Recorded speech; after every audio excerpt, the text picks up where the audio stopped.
Você já se perguntou como é a vida em uma comunidade Amish? Imagine um mundo regido por regras estritas, onde até mesmo uma palavra fora do lugar pode trazer consequências impensáveis. Inscreva-se no canal para não perder nenhum detalhe. Prepare-se para descobrir os castigos mais terríveis que uma mulher pode enfrentar nesse universo fechado e tradicional. Bem-vindos ao Mandari. Vamos começar. Os Amish, originários da Europa Central durante o século X, surgiram como um grupo cristão que buscava se separar das correntes religiosas dominantes. Com o passar do tempo, muitas famílias emigraram para a América do Norte, principalmente para os Estados Unidos e o Canadá, a fim de preservar seus costumes sem interferências externas. Hoje, suas comunidades vivem em áreas rurais, organizadas em fazendas, seguindo um ritmo de vida marcado por tradições, trabalho manual e obediência a regras transmitidas de geração em geração.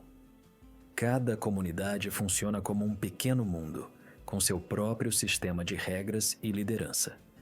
As mulheres desempenham um papel fundamental na família e na vida cotidiana. Qualquer ato considerado impróprio, desde uma palavra dita fora de hora, até um ato interpretado como desobediência, resulta em correções severas. Mas quais são as punições mais rigorosas e assustadoras que uma mulher pode sofrer nesse grupo fechado e tão misterioso? O silêncio forçado, um castigo por conversar com estranhos. Em muitas comunidades Amish, conversar com pessoas de fora sempre foi considerado uma ofensa grave. Mulheres que trocavam palavras com alguém fora do grupo recebiam punições imediatas. Às vezes, uma breve conversa era suficiente para que fossem isoladas.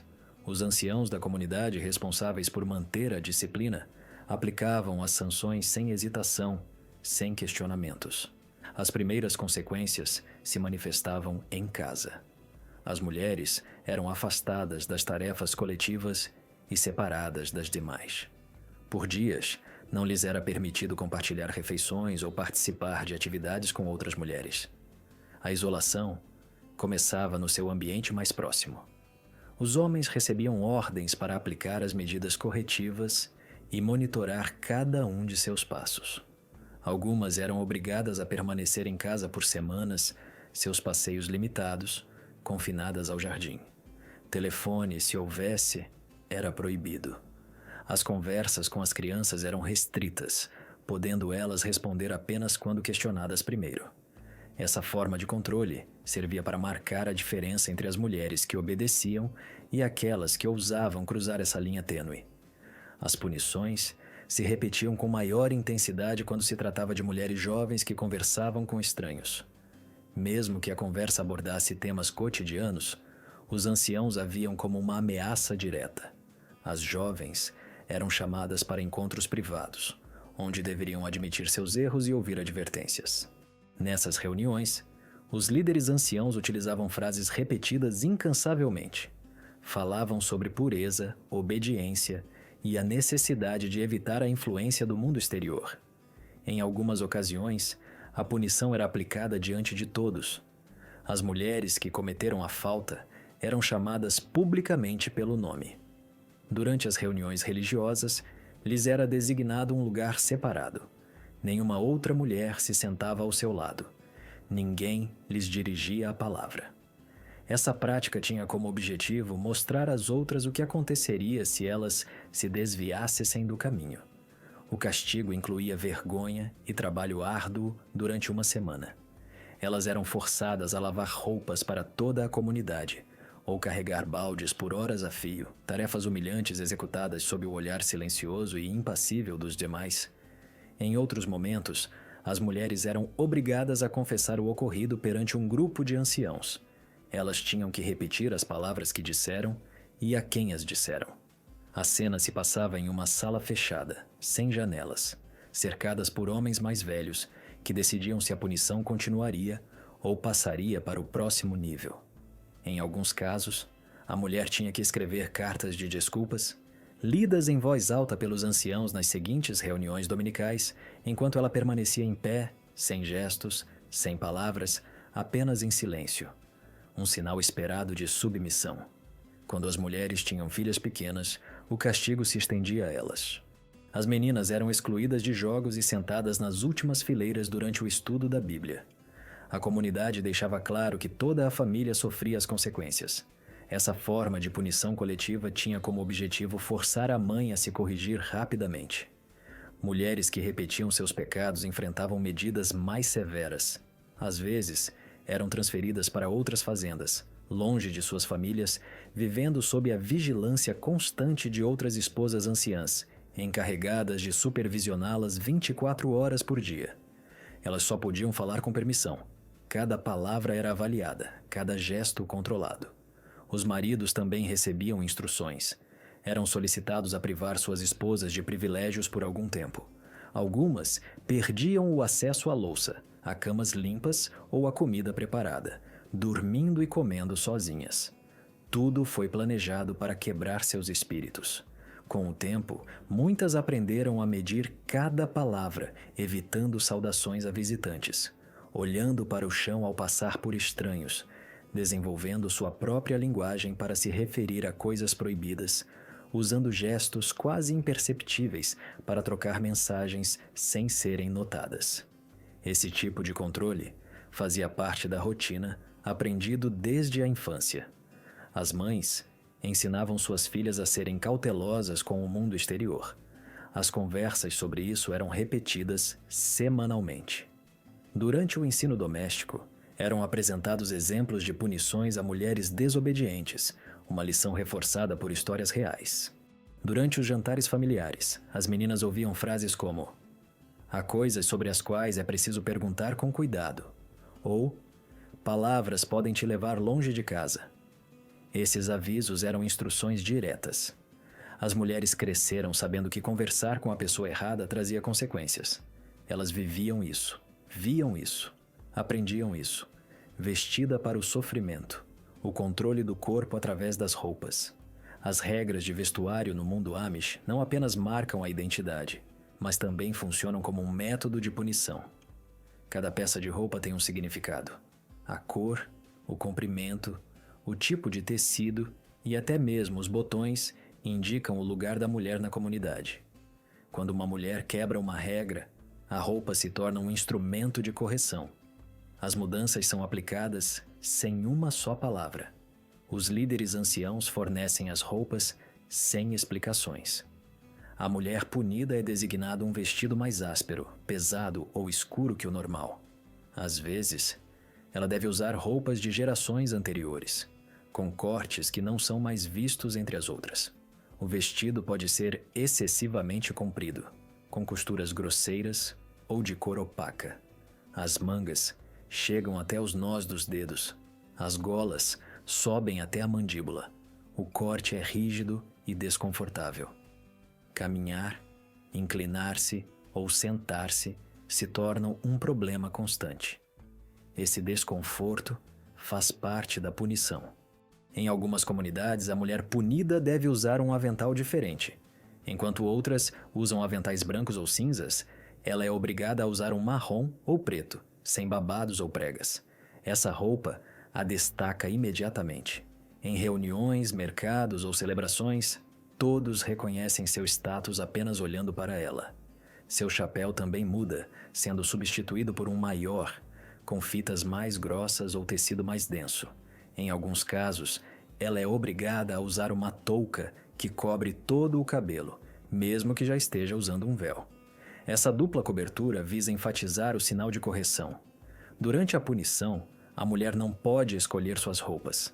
Ela as recebe dobradas em silêncio, devendo usá-las o dia todo, até mesmo em sua própria casa.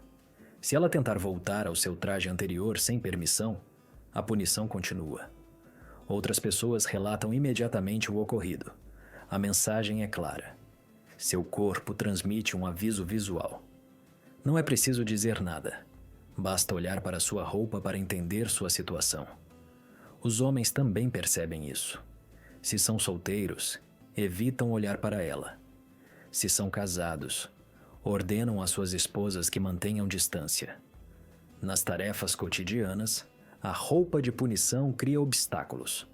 Ao lavar roupa, cozinhar ou cuidar dos animais, o vestido atrapalha, tornando-se pesado e apertado. Essa dificuldade diária visa corrigir o comportamento.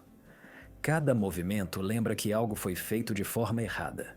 Em alguns casos, as mulheres devem costurar suas próprias roupas sob supervisão, sem poder usar padrões comuns, devendo seguir instruções rígidas quanto à forma e à cor. Essa costura forçada leva horas. Se erram, começam de novo. O processo funciona como um método de reflexão e obediência. Meninas que cometem faltas também enfrentam esse tipo de punição. São obrigadas a usar vestidos ásperos e sem enfeites, sem bolsos. Enquanto outras usam fitas ou botões, elas usam roupas simples e pesadas. Nas escolas Amish, os professores permitem essa mudança sem objeções. A comunidade reforça essa prática por meio de regras tácitas. Se uma mulher aparece com roupas inadequadas, outras são excluídas. Não são convidadas para reuniões. Não são incluídas nas canções. A roupa correta indica harmonia. A roupa incorreta indica conflito. Em ocasiões especiais, como casamentos ou funerais, as mulheres punidas devem ficar à margem. Não usam roupas brancas ou cinza perolado. Recebem um vestido escuro, sem forma, sem rosto. Em fotografias familiares, são colocadas atrás ou de lado. Essa exclusão visual permanece para sempre na memória. As regras de vestuário também determinam quem pode falar. Mulheres com roupas de punição não falam nas reuniões nem leem a Bíblia. Suas roupas sinalizam que ainda estão sendo observadas. Até receberem permissão, permanecem em silêncio. O exílio invisível. Quando uma mulher Amish é ignorada pela comunidade. Nas comunidades Amish, a punição de ser ignorada por todos tem consequências diretas e profundas. Mulheres que sofrem essa sanção são isoladas sem gritos ou agressões. A separação acontece por meio do desvio do olhar e do silêncio constante. Essa forma de sanção é conhecida como rejeição total por todos. Quando uma mulher é considerada culpada de violar as regras internas, um conselho de anciãos se reúne. A decisão não é discutida com ela. Ninguém lhe explica nada. Ela apenas sente que, a partir daquele momento, os outros não a veem mais. Ela não recebe cumprimentos. Não ouve respostas. Suas palavras não provocam mais reação. Ela vive no meio de todos, mas sozinha. Em casa, as mudanças são notadas imediatamente. O marido mantém uma expressão séria e se limita a instruções curtas. O contato visual é evitado. Durante as refeições, as crianças se sentam longe. Se ela tenta iniciar uma conversa, recebe silêncio. Os gestos são raros. A rotina continua como se ela não existisse. Durante o culto, a mulher deve sentar-se em um canto distante. Os bancos ao seu redor ficam vazios. Os outros olham diretamente para a frente, sem lhe dirigir uma palavra. Se ela espirra, ninguém a ouve. Se ela sai, ninguém a acompanha. Tudo se transforma em uma coreografia precisa, onde ela é deixada de lado. No trabalho diário, ela deixa de receber tarefas diretas. Outras mulheres se organizam sem sua participação. Se ela tenta se juntar às tarefas, as mãos param. A louça é jogada. Ninguém lhe diz para ir embora, mas ninguém a acompanha se ela participa. Essa pressão é suficiente para fazê-la se afastar sozinha. Essas punições são aplicadas quando as mulheres não se arrependem do que fizeram, ou quando violam uma ordem da comunidade, mesmo que seja sem palavras. Uma atitude diferente, uma decisão tomada sem permissão ou até mesmo expressar dúvida no momento errado pode ser suficiente. O isolamento pode durar semanas ou meses. Ninguém define uma data para seu fim. O conselho observa silenciosamente seu comportamento, avaliando como ela reage, medindo quanto tempo ela leva para quebrar. Durante esse período, ela continua dormindo em sua cama, comendo na cozinha e andando em seu quintal, mas ela não pertence mais ao grupo. Em algumas famílias, as filhas mais velhas se juntam à punição, deixando de falar com a mãe até que os anciãos aprovem. Se há irmãs em uma comunidade, elas devem interromper o contato. Mesmo que vivam perto, evitam cruzar os caminhos. Se a veem na estrada, desviam o olhar. Se estão fazendo algo juntas, se afastam. Os homens recebem ordens para agir com firmeza. Mesmo que vivam sob o mesmo teto, devem manter distância. As relações íntimas são suspensas. Decisões importantes são tomadas sem consultá-la. A mulher perde a voz em sua própria casa. Tudo o que ela faz se torna uma rotina inquestionável. Quando toda a comunidade participa, o efeito é amplificado, o silêncio se torna total. As casas vizinhas fecham suas portas quando ela se aproxima. Antigos amigos param de visitá-la. Mulheres com quem ela cresceu mudam seus caminhos para evitá-la. Meninas pequenas a olham com suspeita. As reuniões dominicais a excluem. Se ela estiver presente, recebe um lugar atrás. Ela não compartilha comida com ninguém. Se ela traz algo preparado, ninguém toca. Se ela oferece ajuda, é rejeitada. Cada gesto visa fortalecer sua posição fora do círculo. Algumas mulheres tentam resistir. Continuam cumprindo seus deveres, mantendo sua rotina, cuidando de seus filhos. Mas o vazio constante enfraquece qualquer esforço. Com o tempo, a maioria quebra as regras. Elas aceitam as regras, comparecem perante o conselho, dizem o que se espera delas, repetem as frases aprendidas, pedem desculpas sem discutir. O fim da punição ocorre gradualmente. Um dia, a mulher recebe uma resposta. Outro dia, alguém senta ao seu lado. Então, seu marido a olha nos olhos. O conselho decide quando tudo voltará ao normal. Eles não anunciam, não explicam, simplesmente param de ignorá-la. Filhas do medo, punições para meninas que se rebelam. Desde cedo, as meninas Amish aprendem o que se espera delas. Esses ensinamentos começam em casa e são reforçados em todos os espaços da comunidade.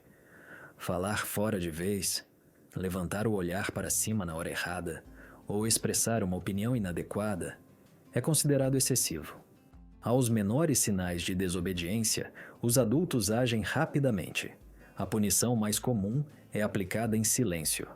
Meninas que interrompem os adultos, fazem perguntas fora do roteiro ou demonstram uma atitude contrária ao que lhes foi ensinado, são retiradas da atividade e enviadas para um canto.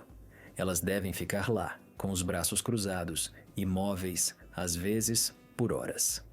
Professores em escolas. Amish usam métodos semelhantes.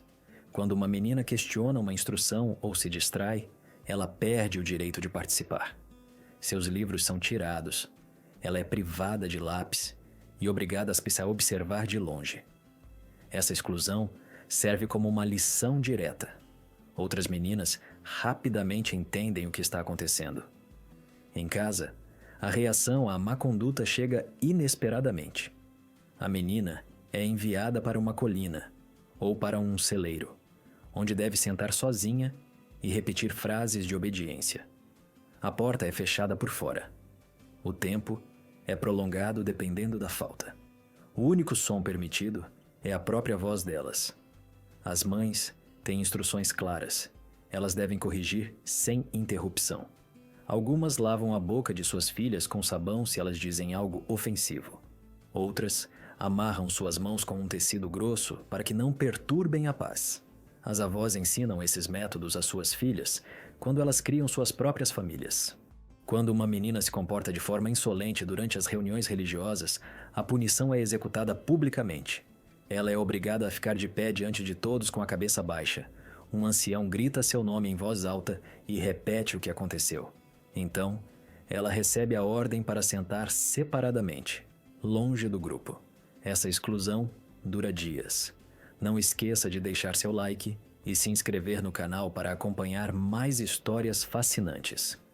Vocês já se perguntaram como algumas comunidades impõem disciplina? Inscrevam-se no canal e deixem o like para não perderem nenhum detalhe desta história chocante. Preparem-se para mergulhar em um mundo onde a obediência é comprada a um preço alto. Um mundo onde o silêncio grita mais alto que qualquer protesto. Vamos explorar práticas disciplinares extremas em algumas comunidades. Práticas que parecem saídas de um livro de contos de fadas sombrios, mas que, infelizmente, são reais. Falaremos de métodos brutais, de castigos que marcam corpo e alma, deixando cicatrizes invisíveis, mas profundas. Preparem seus corações, pois a história que vamos contar é perturbadora. Em algumas comunidades tradicionais, meninas que ousam desafiar as regras ou desobedecem às normas familiares são submetidas a uma punição peculiar: a escrita repetitiva de listas de erros. Imagine uma jovem, talvez com apenas 10 anos, sentada a uma mesa sob o olhar atento de uma adulta. Sua tarefa? Copiar, palavra por palavra, uma extensa lista de suas falhas, repetidas vezes, até preencher páginas e páginas de um caderno. Um trabalho monótono e exaustivo, um exercício de autoflagelação escrita. Se um único erro for encontrado na cópia, o processo recomeça do zero. É uma tortura mental, um labirinto de palavras que aprisiona a mente e a alma da criança. Mas a escrita compulsiva é apenas o começo. Para as meninas mais rebeldes, aguardam tarefas físicas extenuantes sob o sol escaldante, sem descanso. Lavar roupas de toda a família, carregar baldes pesados de água até a exaustão, capinar ervas daninhas com ferramentas manuais, sem um minuto para respirar. O corpo se torna um instrumento de punição, a força física sendo esgotada até o limite. E o silêncio? O silêncio. Em algumas ocasiões, a punição vai além do trabalho exaustivo. A menina é privada de qualquer contato, envolta em um silêncio opressor. Irmãs se afastam, a mãe se limita a ordens curtas e secas e o pai a observa com um olhar implacável, sem uma única palavra de consolo ou compreensão.